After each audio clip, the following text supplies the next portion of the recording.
ဟင်းသရဆေးရုံကိုပါထပ်ပြီးတော့ခွဲပြီးတော့ပို့နေရဆေးရုံကိုမလောက်ဘူးဖြစ်နေတာကြမ်းကြက်ကြည့်ရပါတော့အဲ့တော့တေဆုံးဆိုရုပ်လောင်းနေနဲ့ဒါခြေပြက်လက်ပြက်ဂီလာနာဖြစ်သွားတဲ့ကောင်တွေကိုလည်းလေချောင်းနဲ့ပါဇက်တိုက်ပြန်ပြီးတော့တည်ယူနေရတယ်ဆိုတဲ့အကြောင်းတွေလည်းသိရပါတယ်ဒီနေ့ကျွန်တော်အကြောင်းအရာတစ်ခုရွေးချယ်အကြောင်းအရာတစ်ခုမဟုတ်အများကြီးရှိတယ်ပေါ့နော်အဲ့ဒီထဲကဒါထူးထူးခြားခြားပြောချင်တဲ့ဟာဆိုရင်စစ်ကောင်စီစေယုံမဆန့်တော့ဘူးဆိုတဲ့အကြောင်းတွေပြီးရင်တင်းချိုင်းနေလူစီကားနေတယ်ဆိုတဲ့အကြောင်းတွေပေါ့နော်အဲ့ဒီအကြောင်းအရာတွေလည်းပါမယ်အဲ့လောက်ထိဖြစ်အောင်ကိုတိုက်ခိုက်နိုင်နေတယ်ဆိုတဲ့ဟာကလည်းဒါသိရတဲ့အတိုင်းပဲအာခတ်တော်အေနဲ့ပူပေါင်းတပ်ဖွဲ့တွေဖြစ်တယ်ပြီးတော့ဒီစစ်ကောင်စီက iPad channel တွေမှာပေါ့နော်ရှေ့ပိုင်းမှာတော့ဒါသိရတဲ့အတိုင်းပဲတိုက်ပွဲကနည်းနည်းငြိမ်သက်သလိုရှိတယ်ဆိုပေမဲ့လည်းအခုနောက်ပိုင်းတဖြည်းဖြည်းနဲ့ပြန်ပြီးတော့နေရာစုံမှာတိုက်ပွဲတွေပြန်ပြင်းထန်လာတာရှိပါတယ်။အားကတော့အဲ့လိုမျိုးပုံစံမျိုးနဲ့ပေါ့နော်ဒါထိုးစစ်တွေတစ်ချက်စလိုက်ပြီဆိုရင်စစ်ကောင်စီဘက်ကနေပြီးတော့စခန်းတွေပါသွားလိရှိတယ်ပေါ့နော်။အဲ့လိုပဲမြေပြင်မှာစစ်ကောင်စီကအဲ့လိုမျိုးစခန်းတွေပါသွားလို့ဥရဖားရနဲ့ပြန်ပြီးတော့ဒီနေရာတွေကိုထိုးစစ်ဆင်ပြန်ရယူဖို့စ조사ရင်းနဲ့ထပ်ပြီးတော့ထိခိုက်ဒေဆုံးမှုတွေများနေတာတွေလည်းရှိပါတယ်အဲ့လိုမျိုးဒေဆုံးမှုတွေများလုံးလို့ပေါ့နော်အခုဆိုဆေးရုံတွေမလောက်ဘူးပြီးရင်ဆေးရုံတွေလူစီကားတယ်တက်ဆေးရုံတွေနဲ့နေမကဘူးအရက်ဘက်ဆေးရုံတွေပါပို့တယ်ပြီးရင်တင်းချောင်းကုန်းတွေတောင်ပို့နေရတယ်လူစီကားနေတယ်ဆိုပြီးတော့လည်းသိရပါတယ်ပေါ့နော်အဲ့တော့စစ်ကောင်စီကဒီရက်ထဲမှာသိရတဲ့အတိုင်းပဲအာကတတော်အေကိုစစ်ရေးရဖိအားပေးဖို့စ조사နေတဲ့အပြင်အရက်သားပြည်သူတွေရှိပါတယ်ဆိုတဲ့နေရာတွေကိုကြည့်ပဲ OTP တော့ဒါလေကြောင်းတိုက်ခိုက်မှုတွေဇက်တိုက်ဆိုလိုလုံနေတာရှိပါတယ်ဒါရှေ့ပိုင်းကာလမှာပေါ့နော်ဒါမြောက်ပိုင်းအဖွဲ့တွေကိုလည်းဒီလိုပုံစံမျိုးနဲ့လှုပ်ခဲ့တာတွေရှိတယ်အဓိကတော့ပြည်သူတွေကိုဖိအားပေးတဲ့ပုံစံမျိုးဒီပြည်သူတွေကိုတန်ဖိုးထားမှန်းသိလို့ဒီပြည်သူတွေကိုဒီလိုမျိုးပုံစံမျိုးနဲ့နှိပ်စက်တာမျိုးတွေဖိနှိပ်တာမျိုးတွေဒုက္ခပေးတာမျိုးတွေနဲ့လှည့်ပြီးတော့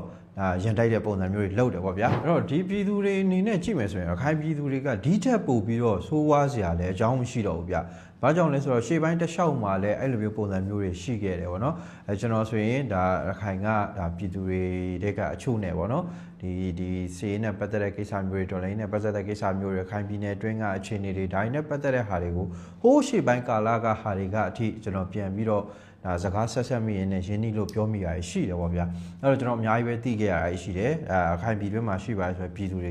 ကဒီထက်ဆိုးစရာအကြောင်းကိုမရှိတော့ဘူးပေါ့နော်အဲ့တော့ဒါအာခတတော်အနေနဲ့ကလည်းဒီလိုမျိုးဒါဖိနှိပ်တဲ့ပုံစံမျိုးတွေကိုဒီတိုင်းကြည့်နေမှာတော့မဟုတ်ဘူးပြီးရင်ရှေ့ပိုင်းမှာလည်းပြောထားတယ်ဒါထိရောက်ပြန်ပြီးတော့လက်တုံပြန်သွားမယ်ဆိုပြီးတော့ပြောထားတယ်ပေါ့နော်အဲ့တော့စစ်ကောင်စီရဲ့လေကြောင်းတိုက်ခိုက်မှုတွေအခုဘယ်လောက်ထိဆိုးလာလဲဆိုတော့ဒါတန်တွဲကိုလေရင်အုပ်လိုက်နဲ့လေကြောင်းတိုက်ခိုက်တာတွေလုပ်တယ်ဇူလိုင်လ19ပြီးရင်23 24ဒီလိုရက်တွေမှာဆိုရင်နေရောညပါဒါတန်ရွဲမျိုးရဲ့အချက်ချာကြတဲ့နေရာတွေမြို့လေကောင်ရက်ကွက်တွေအပါဝင်ပေါ့နော်ဒါကြေတော်ကျေးရွာဒိုးတောင်ရက်ကွက်လင်းသာကျေးရွာစတဲ့နေရာတွေပေါ့နော်အခြားနေရာတွေလည်းပါတယ်ပေါ့ဗျာအဲ့လိုနေရာတွေကပြည်သူတွေကိုပြစ်မှတ်ထားပြီးတော့တိုက်ခိုက်တာတွေဇက်တိုက်လုပ်ခဲ့တယ်19ရက်နေ့တိုက်ခိုက်မှုကြောင့်မလို့ဒါပြည်သူတွေဒါ4ဦးထိခိုက်ဒဏ်ရာရတယ်23ရက်နေ့မှာဆိုရင်ထိခိုက်ဒဏ်ရာရသူ9ဦးထိရှိလာတဖြည်းဖြည်းမြင့်တက်လာတယ်ပေါ့ဗျာ24ရက်နေ့မှာဆိုရင်ဒါတေဆုံးတဲ့သူတွေပါရှိလာတယ်တေဆုံးသူ3ဦးရှိပြီးတော့20ကျော်ဒဏ်ရာရတယ်အများကြီးပဲပေါ့ဗျာအဲ့တော့ဒီပျက်စီးသွားတဲ့အထဲမှာကြည့်မယ်ဆိုရင်လည်းဒီပြည်သူတွေပိုင်းတဲ့အဆောက်အဦတွေရှိသလိုပေါ့နော်ဘုံကြီးကျောင်းတွေကအစရှိတယ်တေဆုံးသွားတဲ့သူတွေထဲမှာကြည့်မယ်ဆိုရင်လည်း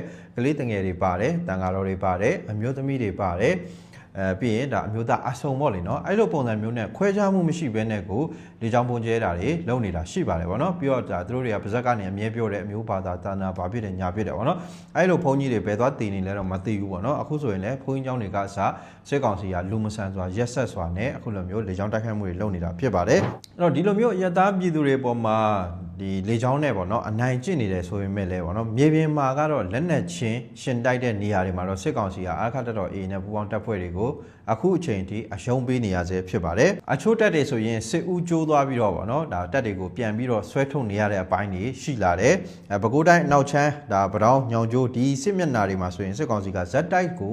အထိနာနေခဲ့တာဖြစ်တယ်စကား30ဆိုရင်ဒါတက်မှမှုပါဂိသွားလို့ဗောနော်သူတို့တက်တွေဘာမှခိုင်းစေလို့မရတော့တဲ့အနေအထားကြောင့်မလို့နောက်တန်းကိုပြန်ဆွဲထုတ်ပြီးတော့နေမြေကန်တက်တွေနဲ့အဲ့နေရာကိုပြန်ပြီးတော့ထိန်းခိုင်းရတဲ့အနေအထားတွေဖြစ်လာနေတယ်ဇူလိုင်လ23ရက်နေ့မှာဆိုရင်ဘရောင်းအခြေစိုက်ခလာရ92ကဗောနော်စစ်ကား12စီးနဲ့ညောင်ကျိုးရိုးပေါ်ကိုအင်အားပြန်ပြီးတော့ဖြည့်တင်းတယ်ဒီလိုမျိုးစစ်ဦးကျိုးသွားရဆိုရင်အဲ့တက်တွေကဘာမှလုပ်လို့မရဘူးဘလို့မှကိုခိုင်းစေလို့မရတော့ဘူးဗောနော်အဲ့တော့အထီးကိုက်တွေများလာလဲဆိုရင်လည်းစိတ်တက်တွေပြတ်ပြီးတော့ဘာခိုင်းမလုပ်တတ်တော့ဘူးအဲ့လိုပုံစံမျိုးတွေဖြစ်သွားတာပြီးတော့ခေါင်းဆောင်ပိုင်းအကြီးအကဲပိုင်းဗောနော်သူတို့ကိုမိန်ပေးနေတဲ့သူတွေကကြအခုလိုမျိုးထိကိုက်တွေဖြစ်လာပြီဆိုရင်ဒါကသိကြတယ်သူတို့ရဲ့စိတ်ထဲမှာဗောနော်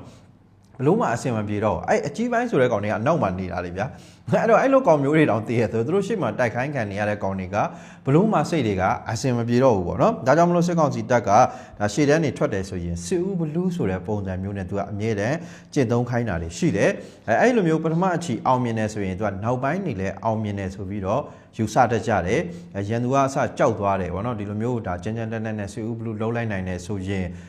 ဒါရှိန်သွားတယ်တန့်သွားတယ်ဒီလိုမျိုးပုံစံမျိုးသူတို့တွေကတတ်မှတ်ကြတယ်အမှန်တော့ဒီအယူဆဟာမဟုတ်ဘူးပေါ့နော်တကယ်တမ်းပြောရင်စိတ်တက်နဲ့ပဲသွားဆိုင်တာဖြစ်ပါတယ်စိတ်တက်တွေရိုက်ချိုးခံလိုက်ရရင်ဘလောက်ပဲစီဦးဘလူးလှုပ်ချင်မရတော့ဘူးပေါ့လေနော်အဲ့တော့စိတ်တက်တက်ကြွတာနဲ့စိတ်တက်ကြဆင်းတာနဲ့ပဲဆိုင်တယ်လို့ပြောမှာဖြစ်ပါတယ်ဒါကျွန်တော်အယူဆပါနော်အဲ့တော့အထိကိုက်တွေများတယ်အသေးပြောက်တွေများတယ်ဆိုရင်ပြီးရင်ဥဆောင်သူတွေထိကိုက်တယ်ဆိုရင်အဲ့ဒီတက်တွေကဘလောက်ပဲစိတ်တက်မြင့်တင်ရေးလှုပ်မရတော့ဘူးသွားပြီဒါကြောင့်မလို့အဲ့နေရာတွေမှာစက်မတိုက်ခိုင်းတော့ပဲနဲ့နောက်တန်းလိုနေရာမျိုးတွေကိုပြန်နားခိုင်းတာတွေရှိတယ်အခြားဒီပေါ်ပါတဲ့တာဝန်တွေပေါ့နော်ဒီစစ်စင်ရေးကြမ်းတဲ့နေရာမဟုတ်ဘဲနဲ့အဆင်ပြေနိုင်မဲ့နေရာမျိုးတွေတက်တာတဲ့တာဝန်တွေဒီလိုမျိုးတွေပေးပြီးတော့လုပ်တတ်ကြတယ်ပြီးရင်အဲ့နေရာတွေမှာသူတို့ကိုအနာပေးနေပြန်ပြီးတော့စုဖွဲ့ခိုင်းနေစိတ်သက်မြင့်တင်ရေးတွေဒီလိုမျိုးတွေပြန်ပြီးတော့ဒါသူတို့တွေပြင်ဆင်ရတယ်လှုပ်ဆောင်ရတယ်ပြီးမှတိုက်ပွဲဝင်ခိုင်းမှုအတွက်ပြန်သုံးရတာဖြစ်ပါတယ်ဒါပေမဲ့သူတို့ရဲ့အခြေအနေကအခုဘယ်လိုဖြစ်နေလဲဆိုတော့အာခတက်တော် A နဲ့တွေ့တဲ့နေရာတိုင်းမှာဘလောက်ပဲစိတ်သက်မြင့်တင်ရေးလှုပ်ပေါ့နော်ပြန်စုဖွဲ့ပြီးတော့ဘလောက်ပဲ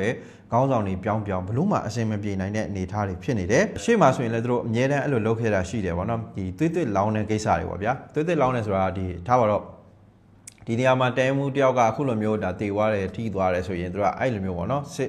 စစ်ဝါဒီပေါ့နော်အရန်ကိုစိတ်သက်တွေတက်ကြွပြီးတော့ပေါ့နော်ယာရုတွေမမောပါတယ်ဆိုတဲ့ကောင်မျိုးတွေကိုပြန်ပြီးတော့နေရာပေးတယ်ပေါ့နော်အာဆော CC2IC ကနေပြီးတော့ဒါတဲမှုပေးထွက်လိုက်တဲ့ဟာမျိုးတွေပေါ့နော်အဲ့လိုမျိုးပုံစံမျိုးနဲ့ချမင်းလုံနိုင်ဘာညာအဲ့လိုပုံစံမျိုးနဲ့မြောက်ပေးတာရှိတယ်ယာရုနဲ့မြားတာတွေရှိတယ်ပေါ့ဗျာအဲကြောင့်အိုင်ကွန်တွေကလုံးမယ်ကိုင်မယ်ဆိုတဲ့ပုံစံမျိုးနဲ့လာတယ်ဒါပေမဲ့လည်းအခါတော့ A နဲ့တွေ့တဲ့ချိန်မှာဘလို့ပုံစံမျိုးနဲ့ပဲဖြစ်ဖြစ်သူတို့မှာအဆင်မပြေနိုင်ဘူးဖြစ်နေတာအဲ့လိုမျိုးစစ်ဝါဒီတွေပေါ့နော်အဲ့လိုမျိုးလုံးဝဗျာအရန်ကိုပေါ့နော်စိတ်တွေတက်ကြွနေပါတယ်ဆိုတဲ့ကောင်တွေလည်းဒီပေါင်းမနေဘူးပေါ့လေနော်အဲ့တော့အခုစစ်သွေးကြဆိုတဲ့ကောင်တွေလည်းယာရုတက်မှာကိုကြောက်နေရတဲ့အနေအထားဖြစ်လာတယ်ပေါ့နော်အခုလည်းဒါနေမြေကန်တက်တွေနဲ့ထိန်းခိုင်းတယ်ပေါ့နော်ဒါကလည်းသူတို့အတွက်အဆင်ပြေနိုင်စရာအကြောင်းမရှိဘူးနေမြေကန်တက်တွေကအဲ့ဘက်ကနေမြေကြောင်းပို့ပြီးတော့တောင်မှဒါသူတို့တွေအခြေအနေစိုးမယ်ပေါ့နော်အဲ့တော့မကြခင်မှာပဲဒါတေဆုံးထိခိုက်များတာတွေစိတ်တက်ပြက်ပြီးတော့ထွက်ပြေးတာတွေပေါ့နော်ဒီဥစ္စာတွေကဇက်တိုက်တွေဒါကျွန်တော်တို့ကြားရဖို့ရှိပါတယ်ဘာကြောင့်လဲဆိုတော့အကြောင်းတွေသိနေရလေနော်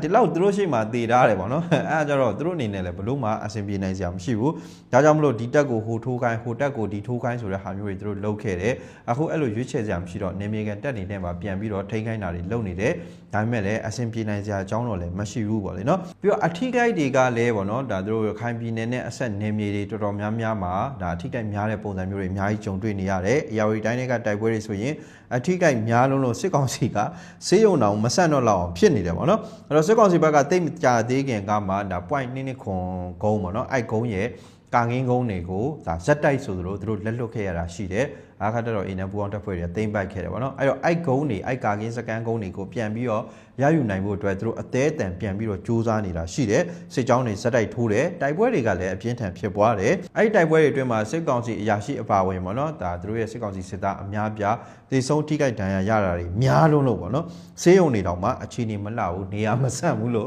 ့ပြောမှာဖြစ်ပါတယ်အဲ့တော့သေဆုံးဒဏ်ရာရသူတွေများပြားလုံးလို့ပေါ့နော်ဒါပသိမ်မှာရှိတဲ့မဆာ၄ပေါ့နော်ဒါအဆင်ပြေပြင်စစ်တက်ရင်းပေါ့နော်အဲ့တက်ကိုလည်းသူတို့ပို့ရတယ်အဲ့တက်မှာကိုပဲမလောက်လို့ပေါ့နော်အဲ့ဆေးရုံမှာကိုပဲမလောက်လို့ပသိမ်ဆေးရုံကိုထပ်ပြီးတော့ပို့ရတယ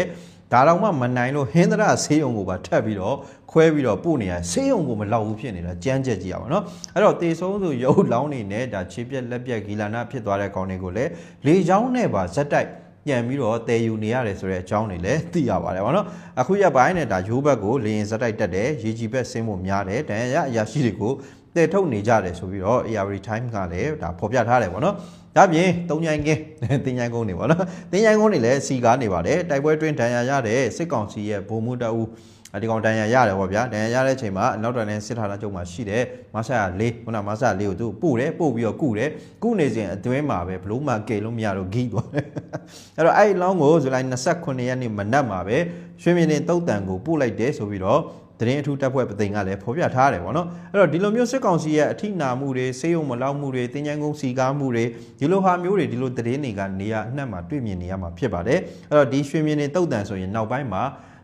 စစ်တင်ញိုင်းဆိုပြီးတော့ပြန်ပြီးစိုင်းဘုတ်တော်မှာတက်လို့ရတဲ့အနေအထားတွေဖြစ်လာတော့မှာပေါ့နော်တော်တော်ကိုစီကားနေတဲ့အနေအထားအဲ့တော့အခုထိလည်းစစ်ကောင်စီကသူတို့ဆုံးရှုံးသွားပါတယ်ဆိုတော့ဒီ point 2ခုရဲ့ကာကင်းကုန်းစခန်းတွေကိုပြန်ရယူဖို့အတွက်အသေးအတန်စူးစမ်းနေပါတယ်အသေးပြောက်ထိခိုက်တွေများနေတဲ့ဂျားတွေကကိုပဲအခုလိုမျိုးစစ်ကြောင်းထိုးတာတွေအင်အားဖြစ်တင်းပြီးပြန်တိုက်ခိုင်းတာမျိုးတွေဒါမျိုးတွေကိုဇက်တိုက်လုပ်နေစေဖြစ်ပါတယ်ဒါကြောင့်မလို့လဲဒါထပ်ပြီးတော့ပေါ့နော်ခုနလိုတင်ញိုင်းကုန်းစီကားတဲ့ဟာတွေစေးုံမလောက်တဲ့ဟာတွေပေါ့နော်အတူပြက်သတင်းတွေအသေးဆုံးထိခိုက်တဲ့သတင်းတွေကဇက်တိုက်ဆိုလိုကြားနေအောင်မှာပဲဖြစ်ပါတယ်နောက်ထပ်စစ်မျက်နှာတစ်ခုအနေနဲ့ကဒါစစ်တွေဘက်မှာလည်းဇူလိုင်လ22ရက်နေ့ညနေကနေစပြီးတော့24ရက်နေ့အထိ3ရက်ဇက်တိုက်ပွဲတွေပြင်းပြင်းထန်ထန်ဖြစ်ပွားနေတာရှိတယ်အဓိကတော့စစ်တွေမြို့အနီးစစ်ကောင်စီရဲ့ရေးပါတဲ့ရေတပ်စခန်းဝင်းကျင်နဲ့နေမြေအချို့ကိုအာရခတပ်တော် A ကထိုးစစ်တွေဆင်လာလို့ဒါနှစ်ဖက်တိုက်ပွဲတွေပြင်းထန်နေတာဖြစ်ပါတယ်အဲ့တော့တိုက်ပွဲကဒါတော်တော်လေးပြင်းထန်နေတာဖြစ်တဲ့အတွက်ဒီရလက်တွေကလည်းဒါမကြခင်ထွက်ပေါ်လာလိမ့်မယ်အခုဆိုရင်တိုက်ပွဲဖြစ်စဉ်သတင်းတွေကိုဒါမီဒီယာတွေမှာဖော်ပြနေရည်လည်းတွေ့ရမှာဖြစ်ပါတယ်အဲ့တော့စစ်တွေနီးစစ်ကောင်စီရဲ့အဓိကရေတပ်စခန်းတစ်ခုဖြစ်တဲ့ရွှေမင်းကန်ရေတပ်စခန်းနဲ့အဲ့ရေတပ်စခန်းရဲ့ကာကင်းစခန်းတွေကိုအာရခတပ်တော် A ကထိုးစစ်ဆင်တိုက်ခိုက်နေတယ်ဆိုပြီးတော့သတင်းတွေမှာဖော်ပြကြတယ်အဲ့တော့ရေတပ်ထဲကိုလည်းအာရခတပ်တော် A ကလက်နက်ကြီးတွေဇက်တိုက်ပစ်ခတ်နေတဲ့အတွက်အတွင်းထဲမှာတေဆုံးတာတွေရှိနေတယ်ဆိုပြီးတော့လည်းသိရပါတယ်ပြီးတော့အာရခတပ်တော် A ရဲ့စစ်မျက်နှာအသစ်ဖြစ်တဲ့စစ်တွေကရေချမ်းပြင်ဘက်ပေါ့နော်ရေချမ်းပြင်ဘက်မှာလည်းထိတွေ့တိုက်ပွဲတွေပြင်းထန်နေတယ်စစ်ကောင်စီဘက်ကတော့နီလန်းစုံသုံးပြီးတော့ခုခံနေရတဲ့အနေအထားဖြစ်တဲ့လေကြောင်းလက်နက်ကြီး drone အကုန်သုံးတယ်လေကြောင်းဆိုရင်သူတို့အုပ်လိုက်ဆိုလိုကိုသုံးနေတာဖြစ်တဲ့အနီးကပ်ပြစ်ခတ်တိုက်ခိုက်တဲ့ပုံစံမျိုးတွေကစလုံနေတယ်ဆိုပြီးတော့သိရတယ်အဲ့တော့အာရခတပ်တော် A ရဲ့ထိုးစစ်တွေကစစ်တွေမျိုးအနီးကိုတဖြည်းဖြည်းကတ်လာတာကစစ်ကောင်စီအတွက်ကြောချမ်းစရာဖြစ်ပါတယ်ပြီးတော့ဒီအပြစ်မဲ့တဲ့အခိုင်ပြည်သူတွေကိုလေကြောင်းတိုက်ခိုက်မှုတွေလှုပ်ထားတဲ့အတွက်ပေါ့နော်ရက်ဆက်ထားတဲ့အတွက်ဒီလုံရက်တွေရဲ့အကျိုးဆက်ကိုလည်းစစ်ကောင်စီစစ်သားတွေကတေချာပေါက်ခံရပါလိမ့်မယ်ဒါကြောင့်လည်းဒါသူတို့တွေဒါဒီမျိုးတွေကိုကြမှာဆိုလို့အသေးအတန်ခုခံနေရတဲ့အနေအထားဖြစ်ပါတယ်အဲ့တော့ခံစစ်ပိုင်းဆိုရင်လည်းသူတို့အသေးအတန်ပြင်နေကြတယ်ခံစစ်တွေပြင်နေဘန်ကာတွေစောက်တယ်ပတ်လည်းခြံစည်းရိုးတွေခတ်တယ်ပြီးတော့ကြတော့ဒါမျိုးထဲမှာလည်းကင်းလှဲ့တာတွေဇက်တိုက်ဆိုသလိုလှုပ်ဆောင်နေရတယ်22ရက်နေ့တုန်းကလည်းစစ်တွေမျိုးကိုရေလန်းကနေပြီးတော့ဗောနော်ဒါအင်အား200လောက်ထပ်ပြီးတော့ဖြည့်ထားရဆိုပြီးတော့သိရပါတယ်ဆိုတော့ကျွန်တော်ခုနပြောသလိုပါပဲ AA နဲ့ရင်ဆိုင်နေရတဲ့ဒါစစ်မျက်နှာတွေမှာစစ်ကောင်စီကဘယ်တော့မှအခြေအနေမလှဘူး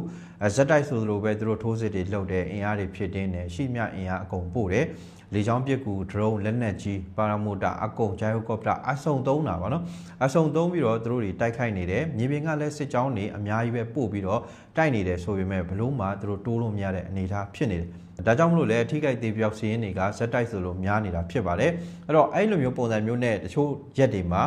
တိုက်ပွဲငြိမ်သွားသလိုပုံစံမျိုးတွေရှိတတ်တယ်ဗောနော်